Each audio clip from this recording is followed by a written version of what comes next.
하나님 말씀 마태복음 6장 9절부터 13절 제가 봉독해 드리도록 하겠습니다.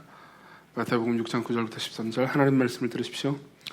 그러므로 너희는 이렇게 기도하라. 하늘에 계신 우리 아버지여, 이름이 거룩히 여김을 받으시오며 나라가 임하시오며 뜻이 하늘에서 이루어진 것 같이 땅에서도 이루어지이다.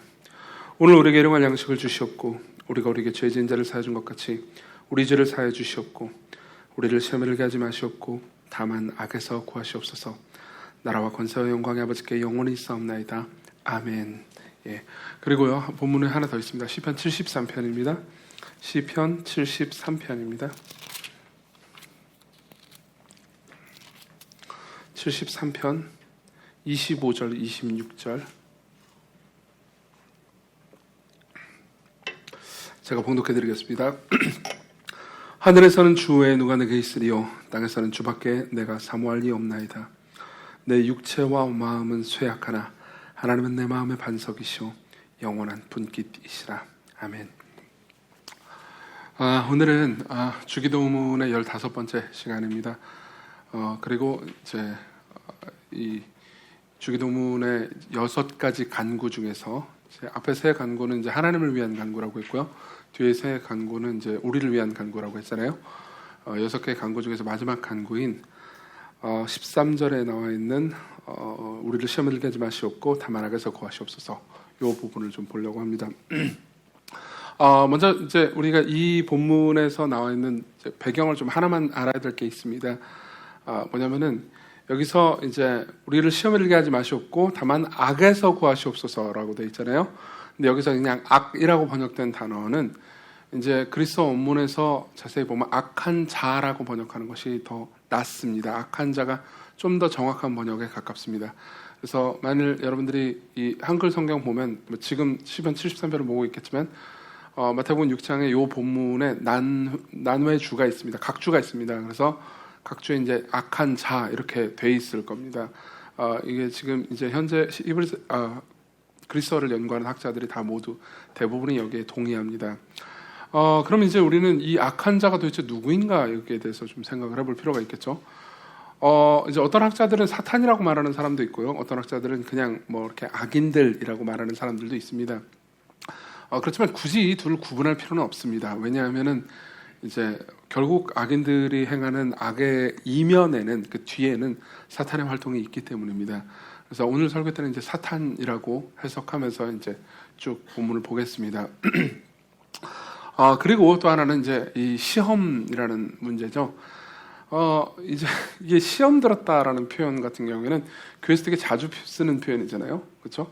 뭐 저기 우리 청년부 친구들이, 우리 뭐 조원들이 자기들끼리 뭘 먹었는데 내가 갔더니 아무것도 남겨주지 않았어. 나 시험 들었어. 이런 표현을 쓰잖아요. 여기서의 나 시험 들었다는 말은 뭘 의미하죠? 그러니까 뭐 상처받았다에 가깝죠. 보통 상처받았다의 교회 용어로 시험 들었다를 씁니다. 뭐 누구한테 상처받았어. 그걸 이제 누구한테 누구 때문에 내가 시험 들었어.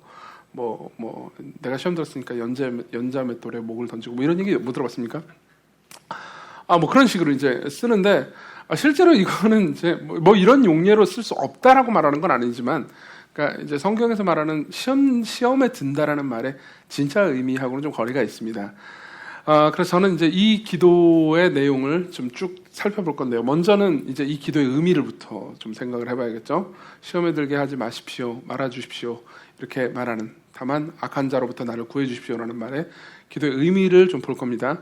이 기도의 의미를 알기 위해서는 시험에 든다라는 말, 혹은 시험이라는 말이 무슨 뜻인지 알아야 되겠죠. 그걸 첫 번째로 볼 거고요.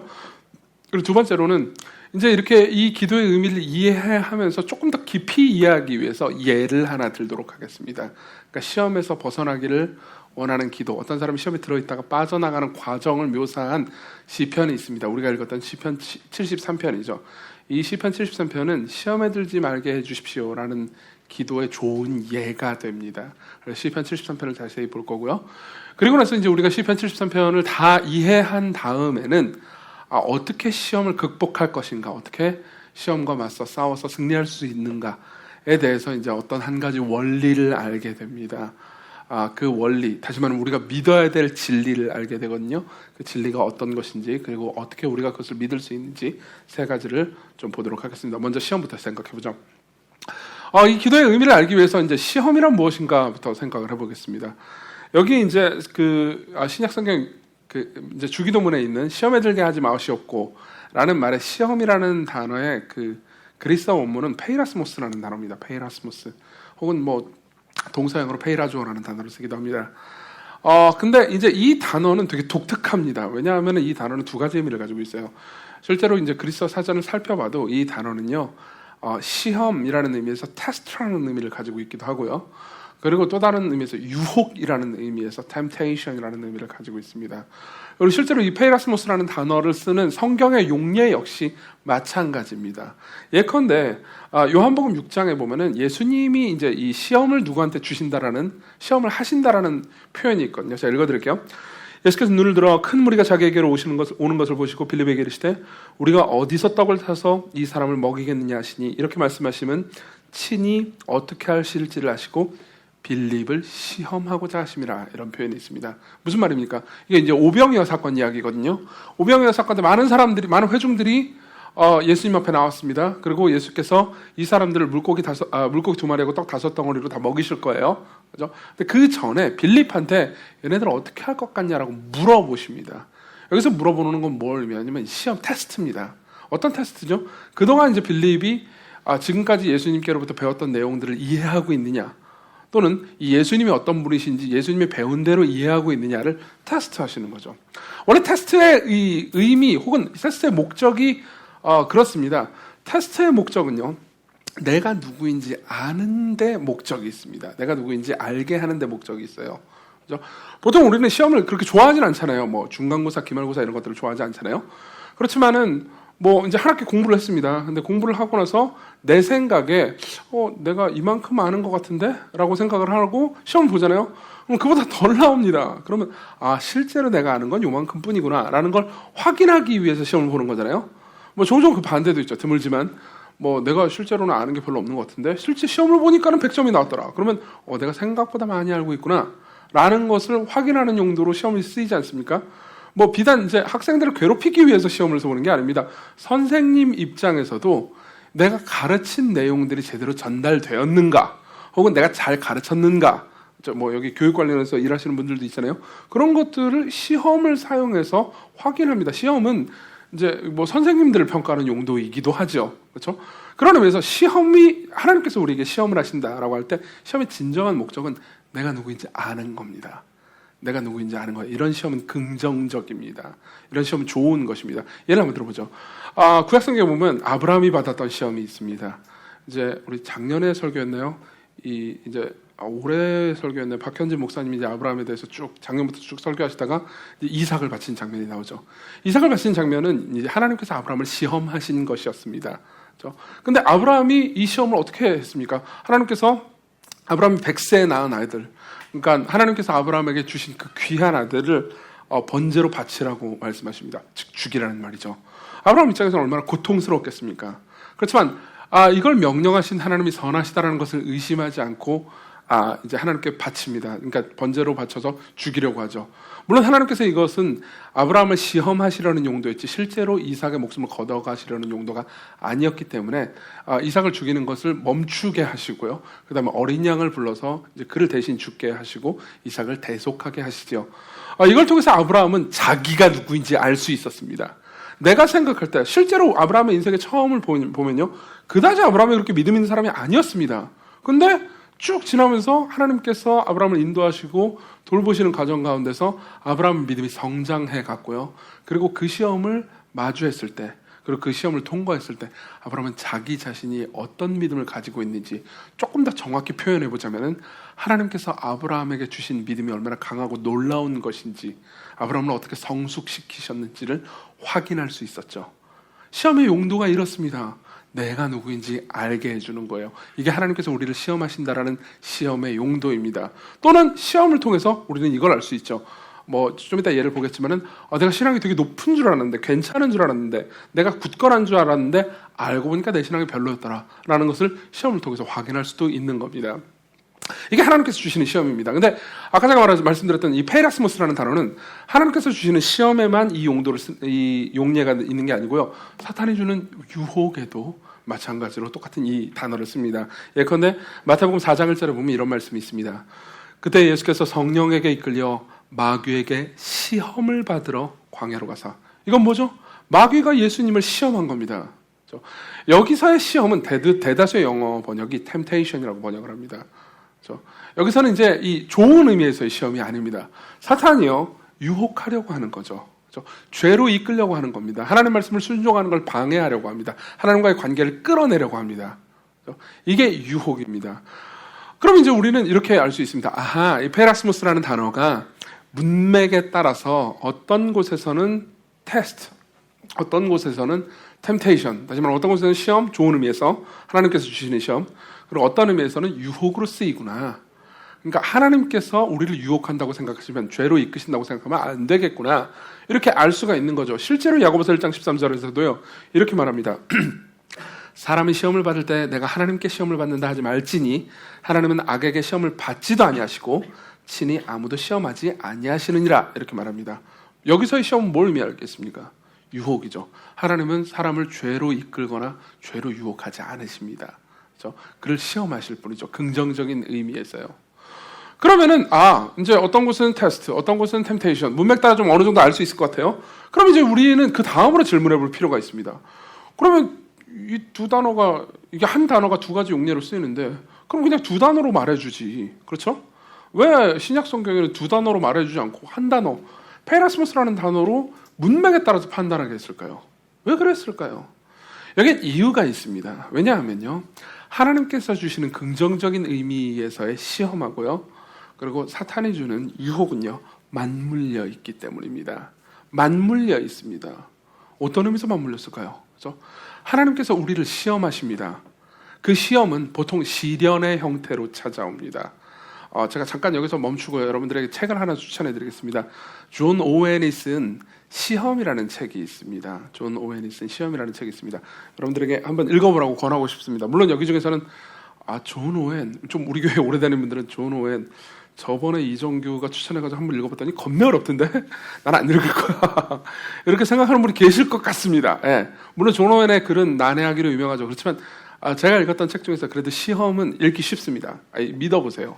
그나마 읽기 쉽습니다. 여러분들이 그 시험이라는 책을 뭐 사든 빌리든 상관없습니다. 읽으면 이제 맨 처음에 어떤 목사님이 쓴 해제가 있거든요. 해설이 있거든요. 근데 해설이 본문보다 훨씬 어려워요. 그러니까 이제 해설은 넘어가시고요.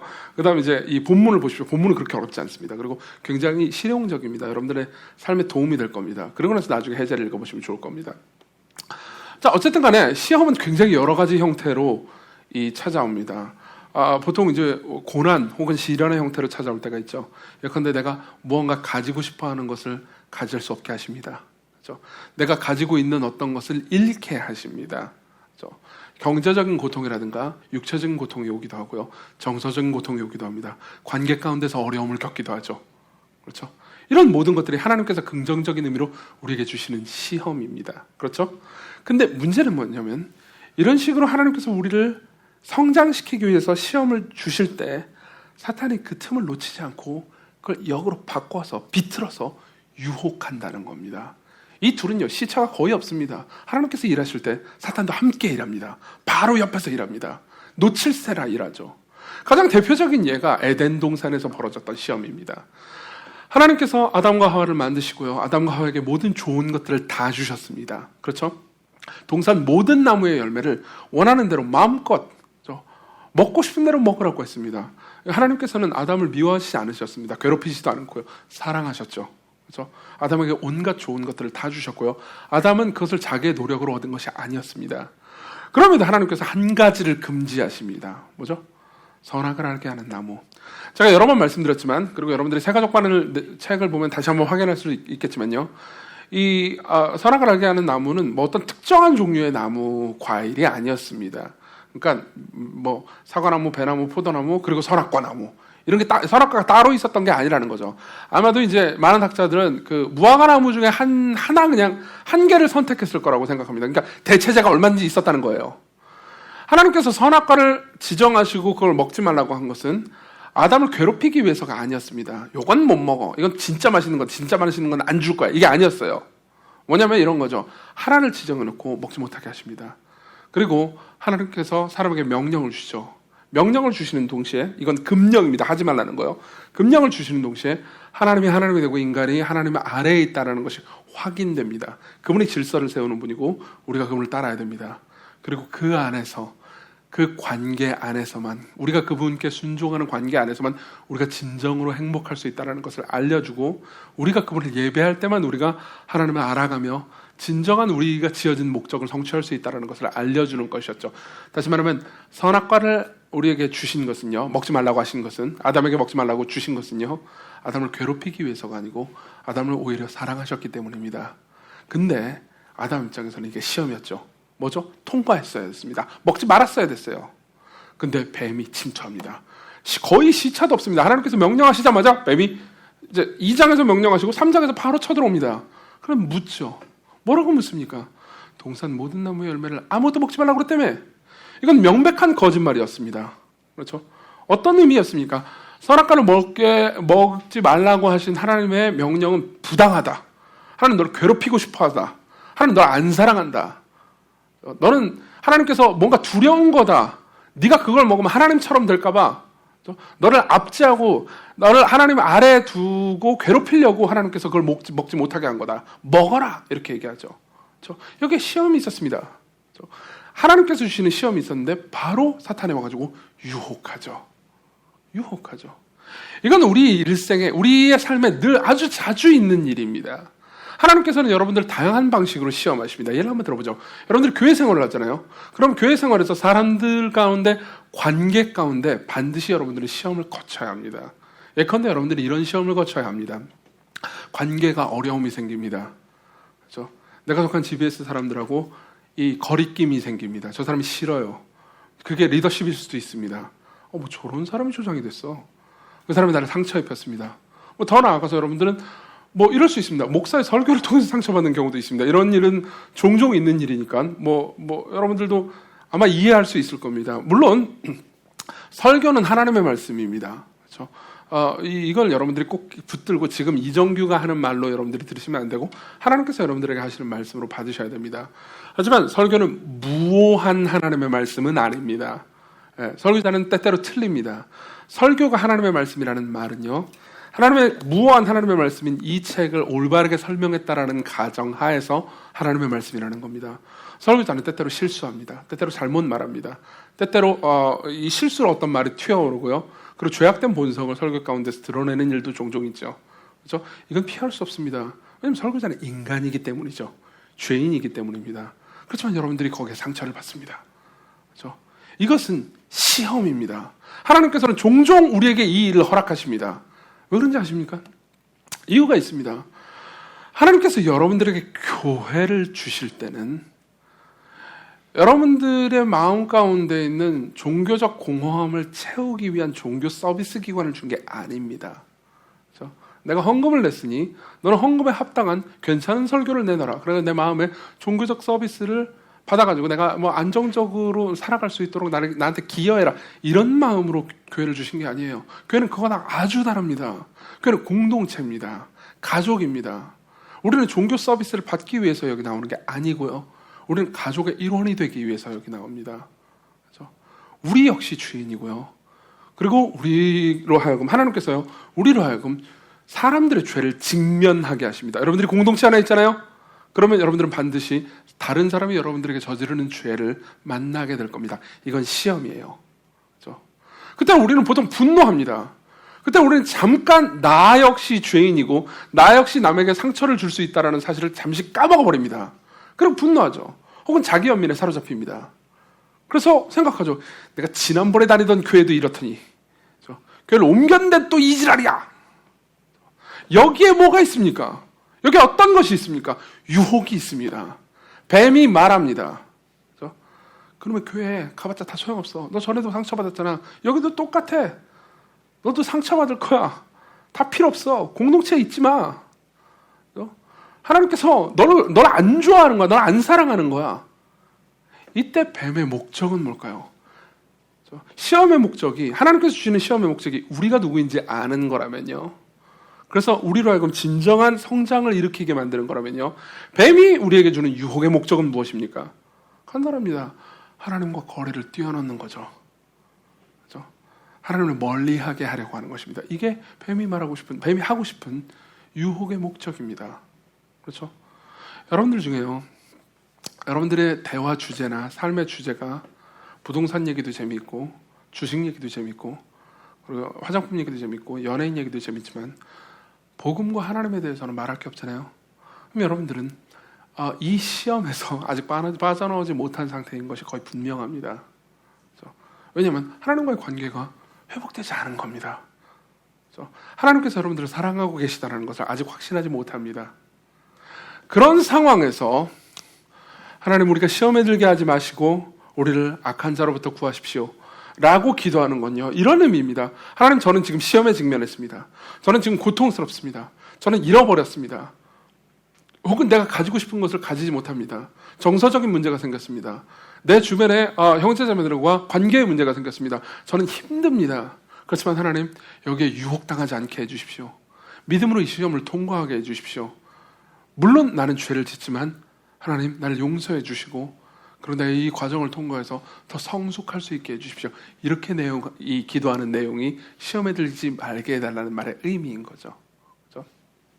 자, 그럼 우리는 이 기도의 의미를 이해했으니까 이 기도를 조금 더 깊이 이해해 볼 필요가 있습니다.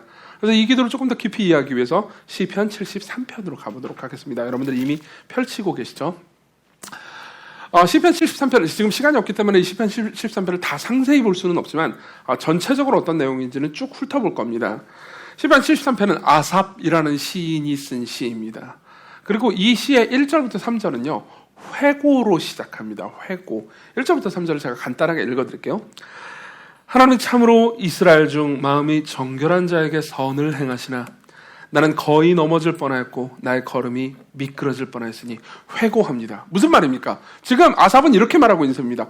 하나님은 이스라엘 백성들, 그리고 자기가 사랑하는 자기 백성들은 한테는 늘 선을 행하신다. 그죠? 하나님은 사랑하는 사람들 늘 선을 행하시고 늘 돌보아 주신다. 그러니까 나는 그분의 사랑 안에 계속 거하고 있었어. 근데 내가 옛날에 말이야 미끄러질 뻔한 적이 한 번 있었어.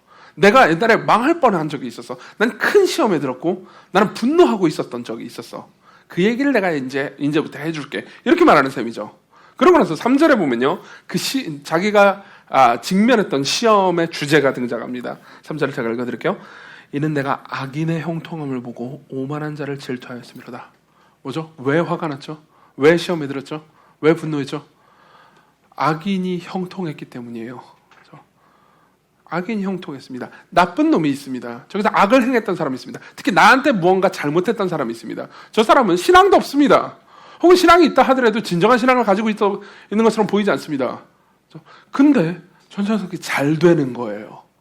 나는 힘든데. 계속 읽어드릴게요. 4절부터 13절까지는요 이 문제에 대한 불평이 계속됩니다. 제가 읽어드리겠습니다. 그들은, 악인들은요, 죽을 때도 고통이 없고 그 힘이 강건하며. 그렇죠? 이렇게 나쁜 놈들이라면 하나님께서 좀 어떻게 치셔야 되는 거 아닙니까? 그렇죠? 이렇게 나쁜 놈들이라면, 이렇게 문제가 있는 놈들이라면 건강이라도 좀 안 하도록, 그래, 건강하게 살았다 하더라도 하면, 그럼 뭐 죽을 때라도 막 고통스럽고 해서 뭐 사탄이 나를 데려가는 것 같아, 괴로워, 그러면서 죽어야 되는 거 아니에요? 그렇죠? 근데 죽을 때도 편안하게 죽어요. 병도 안 걸리고요. 그래서 시인은 화가 났습니다. 계속 읽어드리겠습니다. 사람들이 당하는 고난이 그들에게는 없고 사람들이 당하는 재앙도 그들에게는 없나니 그러므로 교만이 그들의 목걸이요 강포가 그들의 옷이며 살찜으로 그들의 눈이 솟아나며 그들의 소득은 마음의 소원보다 많으며. 그들은 2억을 벌고 싶었는데 하나님 20억을 주신 것 같아요. 그렇죠? 부동산을 투자하면 다 잘 됩니다. 주식을 투자하면 떡상합니다. 떡상이라는 말이 무슨 말인지 잘 모르겠지만 어쨌든 그래서 화가 났습니다. 계속해서요. 그렇죠? 그들은 8절 능욕하며 악하게 말하며 높은 데서 거만하게 말하며 그들의 입은 하늘에 두고 그들의 혀는 땅에 두루 다니도다. 그러므로 그의 백성이 이리로 들어서 잔에 가득한 물을 다 마시며 말하기를 하나님이 어찌할랴 지존자에게 지식이 있으랴 하는도다. 무슨 말입니까? 이런 사람들은 이렇게 말하는 겁니다. 악을 계속해서 행하고요, 이웃을 괴롭히면서도 잘 먹고 잘 삽니다. 부유하게 됐습니다. 심지어 가족들마저도 사이가 좋아요. 그렇죠? 그러면서 이렇게 말하는 거죠. 하나님, 신 따위를 왜 믿어? 내가 지금 신이 없어도 나는 잘 먹고 잘 사는데. 그죠? 굳이 신을 믿어야 돼? 그럼 내가 무슨 잘못을 했다 하더라도 신이 그걸 다 알고 있다고? 말도 안 되는 소리 하지 마. 그죠? 그러면요, 시인은 어떤 생각이 들까요? 이 시인은 하나님을 믿고 있는 사람이기 때문에 이런 신성모독적인 발언에 화가 납니다. 이 사람한테 화가 나요. 근데 이 사람한테만 화가 나는 게 아닙니다. 하나님한테도 화가 나요. 그렇죠? 왜요? 아니, 도대체 하나님께서 저런 나쁜 놈이 있으면 한 대 치셔야 되는 거 아니에요? 그죠? 주식이 다 박살나도록 해야 되는 거 아닙니까? 갑자기 세무조사를 맞아가지고 인생이 끝나야 되는 거 아니에요? 그죠? 자신이 저지른 잘못이 들켜가지고 감옥에 가야 되는 거 아닙니까? 근데 그냥 계속 평안해요. 계속 잘 먹고 잘 삽니다. 그러면서 12절, 볼지어다 이들은 악인이라도 항상 평안하고 재물은 더욱 불어나도다. 그리고 이 시 전체에서 가장 중요한, 그러니까 시인의 심정을 대변하는 가장 중요한 구절이 나옵니다. 13절이죠. 13절을 같이 한번 읽어봅시다. 시작. 내가 내 마음을 깨끗하게 하며 내 손을 씻어 무죄하다 한 것이 실로 헛되도다. 잘 들어보십시오. 여기 제일 중요한 단어는 헛되도다입니다. 헛되도다. 자, 봅시다. 헛되도다. 뭐 소용없다라는 의미죠. 이거랑 똑같은 말입니다. 헛되도다. 소용없다. 우리는 이 말을 언제 씁니까? 내가 목표로 한 것, 내가 목적한 것이 실패했을 때 쓰는 말입니다. 그렇죠? 내가 그녀를 설득하려고 했지만 헛된 시도였어. 그죠? 이건 뭐예요? 설득이 실패했다는 거죠? 그죠? 예컨대 여러분들이 이제 40대 중반이나 50대 중반이 되면요. 여러분들 주변의 친구 중에서 이런 말을 하는 사람들이 분명히 있습니다. 지금 이 말을 하는 사람도 있을 거예요. 공부 잘해봤자, 공부 열심히 해봤자 다 소용없어. 다 헛돼. 이렇게 말하는 사람을 들어보신 적이 있는지 모르겠습니다. 저는 40대 중반이기 때문에 이제 주변에 그런 말을 하는 사람들이 종종 있습니다. 왜 그럴까요? 이 사람들 어렸을 때부터 공부를 잘했습니다. 그리고 누구나 선망하는 좋은 학교에 들어갔죠. 그리고 거기서도 공부를 잘해서 누구나 선망하는 좋은 직장에 들어갔습니다. 그리고 많은 연봉을 받고 인생 커리어를 시작했어요. 그리고 10년, 15년, 20년이 지났습니다. 정신을 차려보니까요. 자기가 고등학교 때 있었던 공부 지지리도 못해서 대학도 잘 못 들어갔던 그 친구가요. 거부가 돼서 자기 앞에 나타났어요. 굉장히 이 멋있는 차와 아주 큰 집과 그리고 여러 개의 건물을 가지고 잘 먹고 잘 삽니다. 가족도 화목해요. 그죠? 어떻게 됐나 보니까는 부동산 투자를 엄청나게 잘했습니다. 혹은 주식이 올랐습니다. 뭐든 잘 됐습니다. 그럼 이제 생각하는 거죠. 나는 아직도 아파트 대출금 갚고 있는데 공부 잘해봤자 소용없어. 다 필요 없어. 헛돼. 자, 그럼 이렇게 말할 때 이 사람의 마음에는 왜 공부를 했던 겁니까? 공부를 했던 것의 목적이 무엇이었던 겁니까? 부자가 되는 거죠. 잘 먹고 잘 사는 겁니다. 이게 공부하는 사람의 목적이었어요. 그럼 생각해 보십시오. 여기서 지금 시인은 뭐라고 말합니까? 13절, 내가 내 마음을 깨끗하게 하며 내 손을 씻어 무죄하다 한 것이 실로 헛되도다. 무슨 의미죠? 내가 하나님 뜻대로 살려고 노력했던 것, 내 교회도 열심히 다니고 죄도 안 지으려고 노력하고 죄를 지으면 빨리빨리 회개하고 그러면서 어떻게든 하나님 마음에 들기 위해서 살려고 했던 그 모든 것들이 다 헛돼. 다 소용없어. 다 무의미해. 이렇게 말한 거죠. 그죠? 저는요, 여러분들을 섬기면서 여러분들 중에 많은 사람들 상담을 하면서 이런 이야기를 계속해서 들었습니다. 우리 교회는 우리 교회 와가지고 신앙이 생긴 분도 계시지만, 어렸을 때부터 이제 신앙을 가지고 모태 신앙으로 자란 분들도 꽤 계시죠. 그리고 목회자의 자녀들도 있습니다. 그런 사람들 중에서 종종 이런 항변을 하는 것을 봅니다. 그러니까 이런 거예요. 우리 부모님은 옛날 어렸을 때부터 신앙생활을 잘했다는 거예요. 어렸을 때부터 신앙생활 잘하고 교회도 잘 다니고 열심히 봉사하고 그랬어요. 어느 정도로 교회를 사랑했냐면, 어느 정도로 하나님을 잘 섬기려고 했냐면, 종종 교회 섬기는 봉사를 하느라 내 밥을 안 차려줄 정도로 교회를 잘 섬겼습니다. 그렇죠? 그럼 생각해보면 우리 부모님이 잘 돼야 되는 거잖아요. 근데 자기가 이제 우리 부모님도 형제들이 있을 거 아닙니까? 다시 말하면 친척들이죠. 그죠? 그 친척들 중에서 우리 집이 제일 못 삽니다. 그죠? 우리 집이 제일 가난해요. 그리고 돈이 인생의 전부가 아니니까 라고 해도요. 우리 집이 딱히 다른 친척들보다 화목하냐? 그렇지도 않아요. 그죠? 돈이 없고 힘드니까 맨날 싸워요. 엄마 아빠는. 그리고 다른 부유한 다른 친척들 집에 가면 1년에 몇 차례씩 해외여행도 하고 이렇게 서로 화목하고 되게 좋습니다. 그러면 이제 우리는 이런 사람 말하는 거죠. 도대체 왜 하나님 왜 우리한테 우리가 뭘 잘못했길래 우리를 이렇게 괴롭히냐고. 도대체 내가 왜 신앙생활을 해야 되냐고. 그렇죠? 유혹이 있었던 거죠. 유혹이 있었던 거죠. 그 외에도 저는 이런 이야기를 들어봤습니다. 여러분들 중에서도요. 우리 교회도 선교단체 출신들이 많이 있죠. 뭐 다 있습니다. CCC, IVF, 뭐 JDM, SFC 다 있습니다. 이건 선교단체 간사님들한테 이제 들었던 얘기들 중에 하나인데요. 이제 선교단체 열심히 하는 친구들은 4년 내내, 이제 대학교 4년 내내 굉장히 이제 헌신적으로 활동을 합니다. 헌신적으로 열심히 뭐 주를 위해서 섬겼는데, 이제 대학교 4학년이 된 거예요. 근데 정신을 차려보니까 토익 점수가 없습니다. 근데 예수를 안 믿는 내 친구들, 내 동기들은요, 토익도 있지, 뭐도 있지, 뭐 인턴도 했지, 뭐 온갖 스펙이 다 있어요. 그러나 취직을 잘합니다. 근데 나는 여전히 할 게 없어요. 그래서 뭐 할 게 없어서 간사하고 뭐 이런 경우가 있는 겁니다. 그러면 예외 없이 하나님은 원망하더라는 거죠. 내가 왜 신앙생활을 했고, 내가 왜 이 선교단체 일을 해서, 내가 왜 무슨 이게 지금 도서관에서 공부나 더 하고, 공부 안 할 거면 하다못해 영화라도 한 편 더 하고 좀 더 신나게 놀 걸. 내가 왜 여기서 신앙생활을 해가지고 이 개고생인가? 내가 왜 취직도 못하고 이렇게 살아가고 있는가? 이렇게 생각한다는 거죠.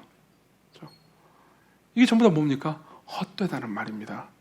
내가 왜 신앙생활을 했나? 그 모든 것들은 헛돼. 그 모든 것들은 아무 소용이 없어. 이렇게 말하는 거죠. 여러분, 저는 여러분들을 정죄하거나 이것 때문에 여러분들을 괴롭히려고 말하는 게 아닙니다.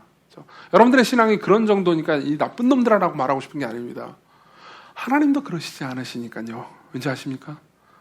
여러분, 이 시편 73편은요 시편입니다. 즉 하나님의 말씀이라는 거죠. 하나님의 말씀 안에요 아사베 시가 있고요, 시편 73편이 있고요. 이 아사베 시의 전반부는 하나님을 향한 불평으로 꽉 차 있습니다. 그렇죠? 그리고 하나님께서는요 거룩하고 무한 하나님의 말씀 안에 그 불평들을 다 넣으셨어요. 여러분, 이것은요 하나님의 말씀입니다. 그렇죠? 그건 뭘 의미할까요? 우리가 시험에 처했을 때, 다시 말하면 하나님께서 주시는 긍정적인 방식의 시험 있잖아요. 그 시험에 처했을 때 우리가 겪는 혼란과 고통과 원망과 그 모든 괴로움을 하나님은 아신다는 거죠. 이해하신다는 겁니다. 긍휼히 여기신다는 겁니다. 그런 것들을 하나님 앞에 토해낼 때 하나님께서 그것을 싫어하시고 단순히 정죄만 하시는 것이 아니고요, 그걸 다 이해하신다는 겁니다. 그래서 성경에 실려 있습니다. 하나님께서는 에이 젠장, 내가 왜 신앙생활을 했지? 내가 교회를 왜 다녔지? 이거 모든 것들은 나한테 아무런 소용이 없어 라고 말하는 사람의 심정을 이해하십니다. 여러분들이 이해하십니다. 13절의 말을 이해하십니다. 헛되다라고 말하는 사람의 말을 이해하십니다. 그렇기 때문에 저는 여러분들을 단순히 정죄하고 싶은 것이 아닙니다. 한편으로 그렇긴 하지만 또 다른 한편으로 이게 올바른 신앙생활이라고 볼 수도 없습니다. 그렇죠? 이건 문제가 있습니다. 우리는요 시험과 유혹 앞에 직면한 겁니다. 생각해 보십시오. 헛되다라는 말은요 한편으로 생각하면 굉장히 모욕적인 말입니다. 그렇죠? 예컨대 제가 제 아내하고 결혼한 지 10년이 넘었어요. 10년이 넘었는데 제 아내한테 제가 이렇게 말한다고 합시다. 여보, 내가 지금 지난주에 내 친구를 만나고 왔는데, 친구 부부를 만났는데 이 친구가 엄청나게 부자가 됐어. 이 친구 와이프가 돈을 잘 벌어서, 혹은 뭐 부동산 투자를 잘해가지고, 혹은 뭐 주식 투자를 잘해가지고 돈을 엄청 벌었어. 그래가지고 아주 부자가 됐대. 근데 우리는 지금 아직도 아파트 대출금 갚고 너무 힘들잖아. 당신이랑 결혼 괜히 했어.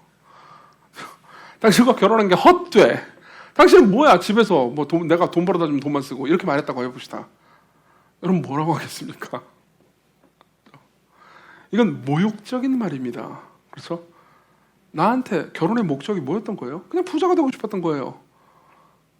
이걸 관계라고 말할 수 있을까요? 이걸 결혼이라고 말할 수 있습니까? 우리 모두는 이게 굉장히 모욕적인 일이라는 것에 대해서 동의할 겁니다. 마찬가지예요. 하나님께서는 23절의 말을 이해하시지만, 오래 참으시지만 23절은 하나님을 모욕하는 행동입니다. 그렇죠? 우리는 시험에 직면해 있습니다. 그리고 유혹에 직면해 있죠. 그리고 시인은 유혹 앞에서 하나님을 원망합니다. 근데 그 이후에 어떻게 되는지 봅시다. 자, 14절, 15절까지 계속해서 이제 불평이 계속됩니다. 그리고 16절부터 갑자기 전환이 일어나죠. 15절까지 계속해서 불평을 하다가 16절에서 이렇게 말합니다. 내가 어쩌면 이를 알까 하여 생각한즉, 생각을 시작했어요. 그냥 단순히 화만 내는 게 아니고 잠깐 숨을 고르기 시작했습니다. 그래서 이걸 어떻게 해석해야 되는지 고민하다가 생각을 시작했습니다. 그러고 나서 그것이 내게 심한 고통이 됐습니다. 나중에 여러분들 관심이 있다면요, 마틴 로이드 존스 목사님이 쓴 믿음의 시련이라는 책을 한번 구해서 읽어보십시오. 이 믿음의 시련이라는 책은 이 시편 73편을 11번에 걸쳐서 설교한 아주 놀라운 설교집입니다. 거기 보면 이제 제가 지금 이 본문을 자세히 다 설명할 수 없지만 거기에 굉장히 아름답게 이 본문들이 설명되어 있습니다. 근데 생각을 했습니다. 생각을 하기 시작하고 그 다음에 어떻게 하냐면요, 17절을 보십시오. 하나님의 성소에 들어갑니다. 하나님의 성소에 들어가죠. 이건 뭘 의미할까요? 물론 그때 당시 하나님의 성전에 아삽에 들어갔다는 의미이기도 합니다. 그렇지만 단순히 성소에 들어갔다는 게 아니에요. 하나님의 임재 안으로 들어갔다는 겁니다. 기도를 시작했다는 겁니다. 예배를 시작했다는 겁니다. 정직하게 자기 자신을 한번 보고요, 하나님께 말해보기 시작했습니다. 하나님께 생각을 한 거죠. 계속해서 말해봤습니다. 하나님, 나는 너무 원망스럽습니다. 하나님, 저는 화가 납니다. 이 상태에서 하나님, 나를 이렇게 내버려둔 게 나는 분노스럽습니다. 당신은 도대체 뭐 하고 계시는 겁니까? 라고 계속해서 말을 했습니다. 말을 하니까 생각이 전환됐어요. 다시 말하면 시험에 들게 하지 마시고 나를 악으로부터 구하소서라고 기도한 것과 같다고 볼 수 있죠. 뭔가 말하기 시작했습니다. 근데 생각이 전환돼요. 그럼 어떻게 됐냐? 17절. 하나님의 성소에 들어갈 때야 그들의 종말을 내가 깨달았나이다. 그들의 종말을 깨달았다고 합니다. 계속 읽어드릴게요. 18절부터 20절. 같이 읽을까요? 18절부터 20절. 시작. 주께서 참으로 그들을 미끄러운 곳에 두시며 파멸에 던지시니 그들이 어찌하여 그리 갑자기 황폐되었는가. 놀랄 정도로 그들은 전멸하였나이다. 주여, 사람이 깬 후에는 꿈을 무시함같이 주께서 깨신 후에는 그들의 형상을 멸시하시리다. 무슨 말일까요? 간단하게 얘기하자면 이런 말입니다. 하나님께서 그들을 징계하실 것이다. 심판하실 것이다. 하나님께서 그들을 심판하실 것이다. 한편으로 이건 이런 말이기도 하지만 다른 말로는 이 17절 후반부부터 20절까지는 이런 말이기도 합니다. 그들이 가지고 있는 것은 곧 잃어버릴 것이더라고요. 그들이 가지고 있는 것을 곧 잃어버릴 겁니다. 그들은 부를 가지고 있고요, 화목함을 가지고 있고요, 건강도 가지고 있습니다. 그렇지만 곧 잃어버릴 거예요. 그들은 그 모든 것들을 영원히 소유할 수 없을 겁니다. 하나님께서는 그들이 악함에도 불구하고 그들이 가지기를 허락하셨던 그것들을요, 이내 빼앗아 가실 겁니다. 그들은 자기가 가지고 있는 것을 영원히 가질 수 없습니다. 그들은 결국 심판받을 겁니다. 그들은 하나님께 버림받을 겁니다. 결국 그들이 과거에 가지고 있던 것들에 대해서 과거에 가져본 적이 있기 때문에 가지지 못한 지금을 훨씬 더 불행하게 생각할 거예요. 그때 시인은 정신이 들었습니다.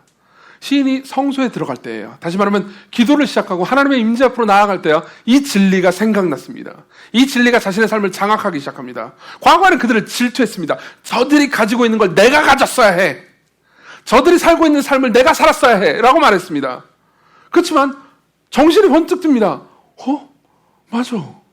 저들이 가지고 있는 건 다 잃어버릴 것들이잖아. 저 모든 것들은 영원한 게 아니잖아. 시인의 시각은요, 원래 불평할 때는요, 이 세상 안에 한정돼 있었어요. 그렇지만 시인은 생각이 더 넓어집니다. 영원으로 시야가 확장됩니다. 영원을 생각하기 시작합니다. 그러니까 갑자기 부끄러워졌어요. 뭐라고 말하죠? 21절, 22절. 내 마음이 산란하여 내 양심이 찔렸나이다. 내가 이같이 우매 무지함으로 주 앞에 짐승이 오나. 뭐라고 말합니까? 13절에 했던 말, 헛되도다 라고 말했던 말이 갑자기 양심에 찔리기 시작했습니다. 하나님을 제가 모욕했군요. 제가 하나님을 함부로 여겼습니다. 저는 아무것도 아닌 것을 너무나 질투했습니다. 저들이 가지고 있는 것이 사실상 그들이 영원히 소유할 수 없는 것임을 알매도 불구하고 분노했습니다. 질투했습니다. 가만히 생각해보니까 제가 그것을 질투한 것을 보니 제가 너무 부끄럽습니다. 내가 왜 그렇게 화가 났었을까요? 내가 왜 이렇게 화가 나서 하나님을 향해서 분노를 바라고 있었을까요? 저는 짐승과 같습니다. 생각을 안 했었습니다. 이렇게 말하는 거죠.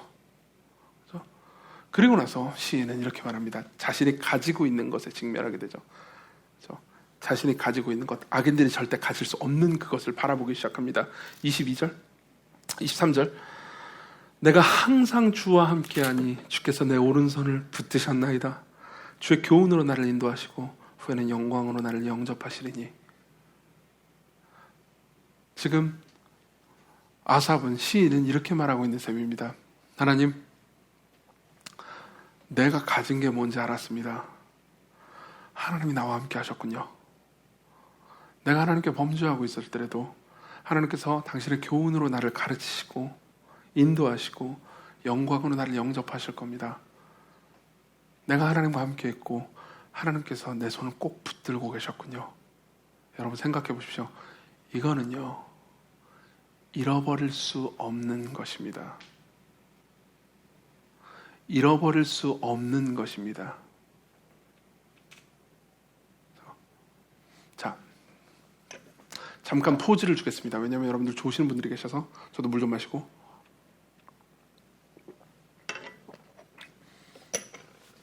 자, 지금부터 한번 잘 들어보십시오. 지금 시인은 이렇게 생각하고 있는 겁니다. 저 악인들이 가지고 있던 것들은 곧 그들이 잃어버릴 것들입니다. 그렇지만 지금 내가 가지고 있는 것은 잃어버릴 수 없는 거예요. 뭐죠? 하나님이 나를 사랑하신다는 것. 하나님이 나를 사랑하신다는 것. 그분이 나를 사랑하고 있다는 것은요, 내가 잃을 수 없는 겁니다.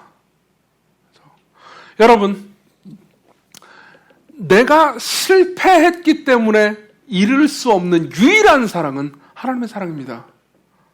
이 말이 무슨 말인지 이해하십니까? 여러분들이 어디서 사랑을 받든 그 사랑 가운데서 여러분들이 실패한다면요, 여러분들은 그 사랑을 잃어버릴 겁니다. 여러분들이 좋은 회사에 들어갔습니다. 회사에서 열심히 일했어요. 그래서 회사에서 인정받습니다. 회사에서 모든 사람들이, 모든 같이 일하는 동료들뿐만 아니라 윗사람들이 나를 사랑합니다. 나한테 많은 월급을 줍니다. 나를 인정해 줍니다. 그렇죠? 그래서 내가 괜찮다 할지라도 내가 실패하잖아요. 그럼 그 사랑을 빼앗길 겁니다. 맞죠? 내가 실패하잖아요. 나는 잘릴 수도 있습니다. 내가 실패해서 회사에 많은 큰 손해를 입히잖아요. 그럼 나는 거부될 겁니다. 친구들도 마찬가지죠. 여러분 친구들 가운데서 와, 친구들 사이 너무 좋고 친구들이 있어가지고 되게 재밌고 그렇다 하더라도요, 여러분들이 친구들한테 실수한다면요, 여러분들이 친구들한테 잘못한다면 여러분들은 거부될 겁니다. 그렇죠?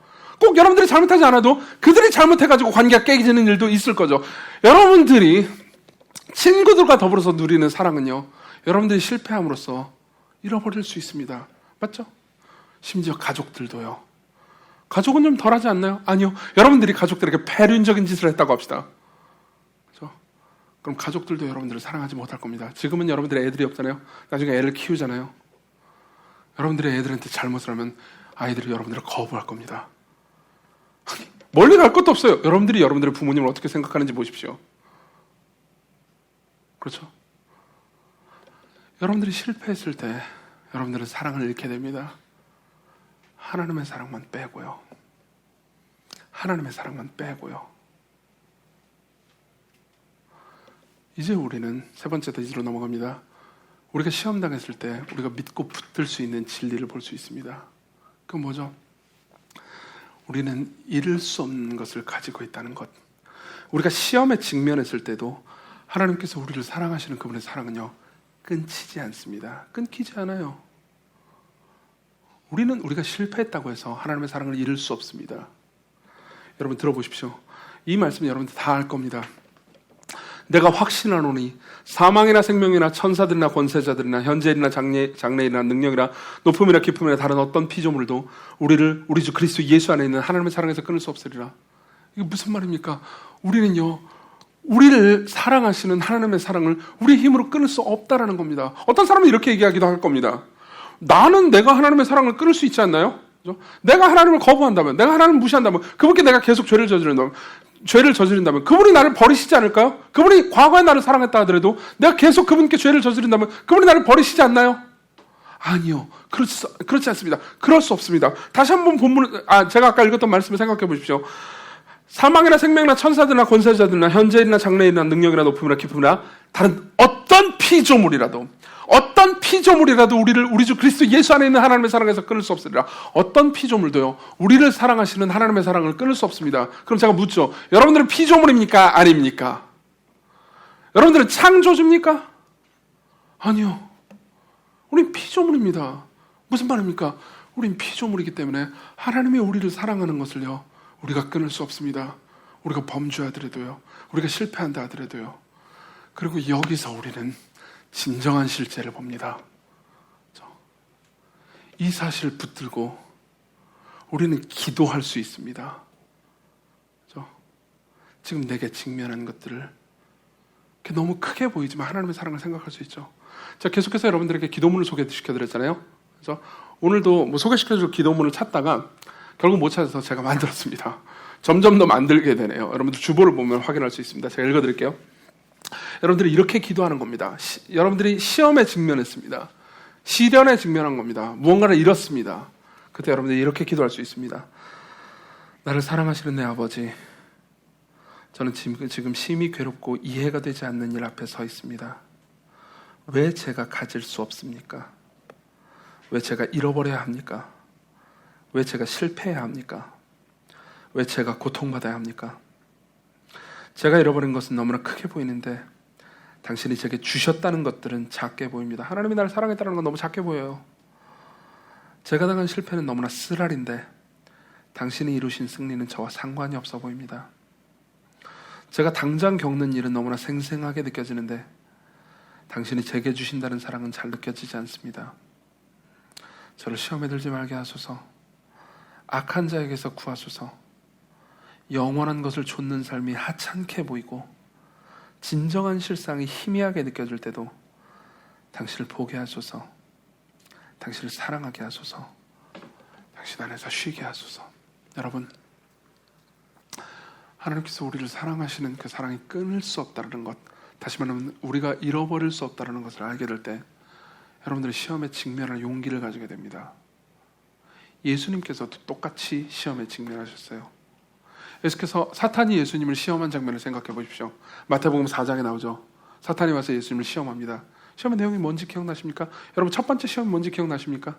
우리는 보통 돌을 떡덩이가 되게 해라, 이게 시험의 내용이라고 생각합니다. 근데 그보다 좀 더 깁니다. 뭐라고 말하냐면 사탄이 이렇게 얘기합니다. 예수님께, 네가 만일 하나님의 아들이거든 명하여 돌들로 떡덩이가 되게 하라. 중요한 건 돌들이 떡덩이 되는 게 중요한 게 아닙니다. 그 앞에 부분이 중요합니다. 네가 만일 하나님의 아들이거든. 사탄은 예수님께 이렇게 말한 겁니다. 네가 진짜 하나님의 아들이 맞냐? 하나님 정말 널 사랑하는 게 맞아? 근데 왜 넌 지금 굶고 있지? 왜 너는 40일 동안 굶고 있지? 왜 하나님 너에게 밥을 주시지 않지? 넌 안 사랑하는 거야. 그러니까 알아서 해. 알아서 돌로 떡덩이를 만들어 먹어. 하나님과 분리돼서 살아. 하나님의 명령을 지키지 마. 그러니까 예수께서 뭐라고 하시죠? 사람이 떡으로만 살 것이 아니고 하나님의 입으로부터 나오는 모든 말씀으로 살 것이라. 무슨 말입니까? 아니다. 내가 굶더라도 그분의 말씀대로 사는 게 나한테 더 유익이다. 나는 그분이 나를 사랑한다는 것, 내가 그분의 영원한 아들이라는 것을 의심하지 않는다. 그렇죠? 그러니까 사탄이 또 물어봅니다. 또 물어봐요. 두 번째 시험도 그렇습니다. 네가 만일 하나님의 아들이었든, 또 이거예요. 또 네가 만일 하나님의 아들이었든 뛰어내리라. 기록되었을 때 그가 너를 위하여 그의 사자들을 명하시리니 그들이 손으로 너를 받들어 발이 돌에 부딪히지 않게 하리로다. 무슨 말입니까? 야, 네가 진짜 하나님의 아들 맞아? 하나님 정말 널 사랑하는 거 맞아? 그럼 뛰어내려봐. 하나님 널 정말 사랑하시면 천사들 불러가지고 너를 뭐 뛰어내려도 안 죽게 만들겠지. 낙사하지 않게 해주겠지. 그래서 뭐라고 하십니까? 기록되었을 때 주 너의 하나님을 시험치 말라. 무슨 말입니까? 시험할 필요 없어. 하나님의 사랑을 의심하는 사람이나 하나님을 시험하는 거야. 나는 그분의 사랑을 의심하지 않아. 내가 그분의 영원한 아들이라는 것을 나는 결코 의심하지 않아.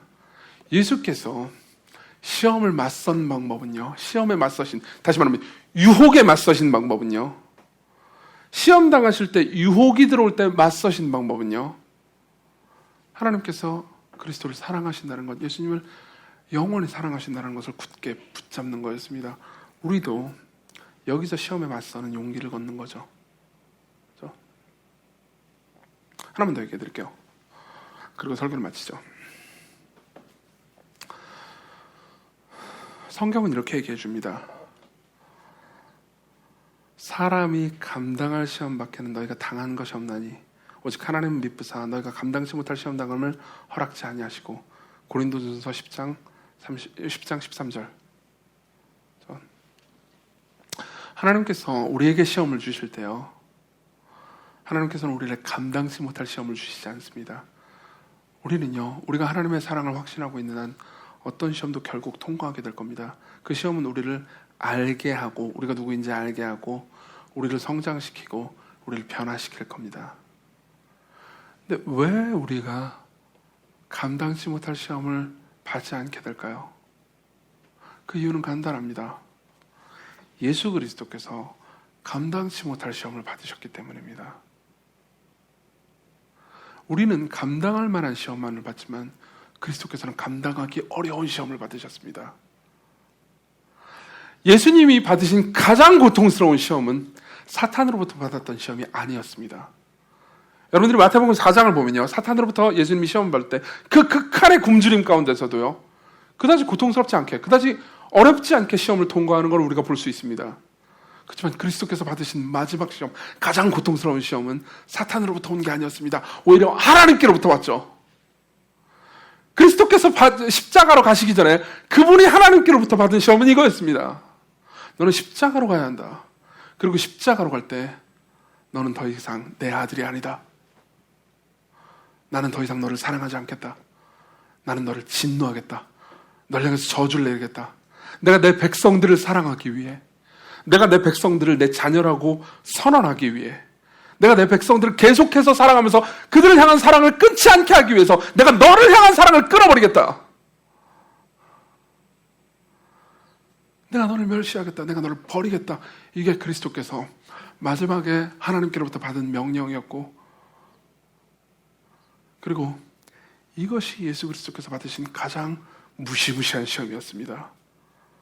사탄의 시험을 받으실 때만 해도 예수님은 하나님께서 자신을 사랑하신다는 것을 의심할 필요가 없었습니다. 근데 이제 겟세마네에서요, 예수님은요, 하나님께서 더 이상 자신을 사랑하지 않는다라는 선언을 듣습니다. 그리고 그리스도께서 말씀하시죠. 이 잔을 할 수만 있거든. 이 잔을 내게서 옮기시옵소서. 무슨 말입니까? 예수님마저도, 그 완전하신 분마저도 이 시험은 너무나 통과하기 힘들었던 시험입니다. 그분에게는 감당치 못할 시험이었죠. 그리고 그분이 그 감당치 못할 시험을 감당하심으로써, 그분이 우리를 위해서 하나님께로부터 끊쳐짐으로써, 십자가에서 하나님으로부터 버림받으심으로써 우리를 향한 하나님의 사랑을 아무도 끊을 수 없게 됐습니다.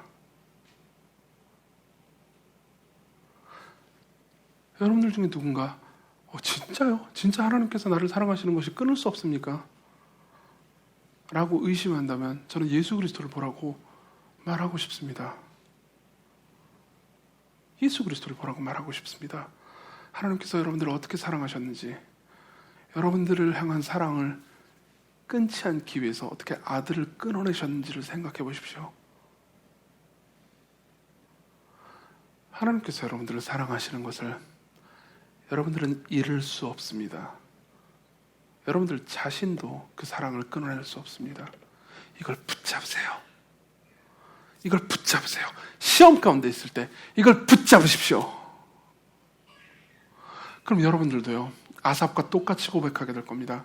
나중에 여러분들 집에 가시면요, 시편 73편을 다시 한번 읽어보십시오. 그리고 특히 25절, 26절은 암송해 보시기 바랍니다. 아삽은 이렇게 말합니다.